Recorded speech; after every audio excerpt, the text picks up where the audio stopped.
Well, hello again. Well, today I hope will be my last day canning beef for a little while.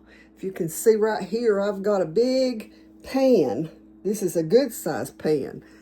This is got roasts and all kinds of stuff in it. So I am going to open these and get them trimmed, and then I'll bring you back and show you what I do to get them ready to put into the jar, and we'll can some stuff today. Okay, so I just want to show you something that I do. Now, I've got some of this meat that I've opened, and I am going to just drop it out like this. Just pour it out in a pan. You can see there's a lot of blood left in my bag. I don't want that in my garbage can, so I'm rinsing it real good, and that way I don't have that stink in the garbage can.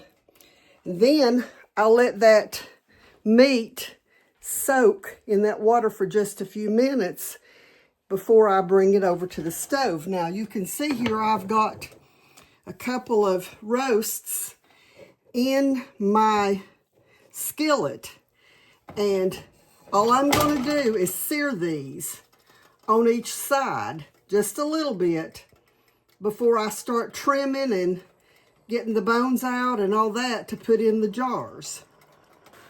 And once these are ready to come out of the skillet, then I'll transfer it over here to my empty pan. Y'all have seen me use these big pans for everything that I do in canning, probably. But anyway, I'll transfer it over to those pans, let it cool so that I can handle it enough to get the bones and the fat and, that stuff that I don't want to put in the jar. Okay, I want to show you here. I've already done one. You can see what I've done is just trimmed. There's a little bit of fat right there and a little bit right there, but I'm trimming the bulk of the fat off of these, because the more fat that you have on them, the less, well, let's put it like this, the more of a chance you have that your jar is not going to seal. So I'm going to trim quite a bit of the fat off of these so that, and then of course I'm going to get the bone out of it. And so just going to cut through that because that'll be a big piece to go in the jar. And you can see that since I seared it, things come loose a little bit easier. So just keep in mind that the more fat that you leave on it, the bigger the risk that your jar is not going to seal. And of course, see, that's all just pure fat. And so let's get that bone out of it. That'll be some good bone broth later. Okay, so I have got, you can see here, I've got all of my roasts and steaks and everything. I've got them all done. Now I have 10 quarts. So what I'm going to do is put 5 in one canner and 5 in the other, and I will fill in the gaps with water. And you might ask me, why in the world would you can water? Well, in an emergency situation, if I need sterile water, that's one way to get it, because in the pressure canner, it will sterilize whatever's in there. So let me show you what I'm going to do here now. I have got some, let me show you here. This is red cooking wine. Now this is not something just to drink.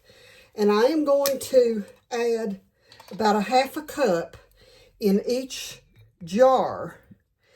And I'm going to pour it so it just pours down through the meat. This will give it some excellent flavor when you open it. So I'm going to do that. Started out right here with just these first jars of roast that I've got.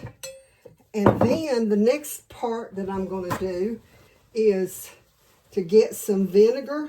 I keep a jar of vinegar here on my counter all the time because I use it so often. It's just some cheap white vinegar that I keep on hand. And I'm going to clean the top of these jars really well, because I don't want any little bits of meat or fat left on the top of them. And if I see a whole lot around the inside of the rim, I'm going to clean that too, because as the air flows in and out, and it does during the canning process, then it could pull something around the edge off and under my jar rim or jar lid, and I don't want that to happen. So you can see there what I've done. And then all I'm going to do is add my Superb canning lid to that. I just love these Superb lids. They last for so long, much longer than the other lids on the market. So I'm going to finish these up, and then I'll show you what they look like when they come out of the canner. Okay, I was about to forget something, but I just remembered in time. I've got peppers and onions to put in these. So I'm going to start. I've already put the lids on some, but that's all right. I can take them back off if I have enough.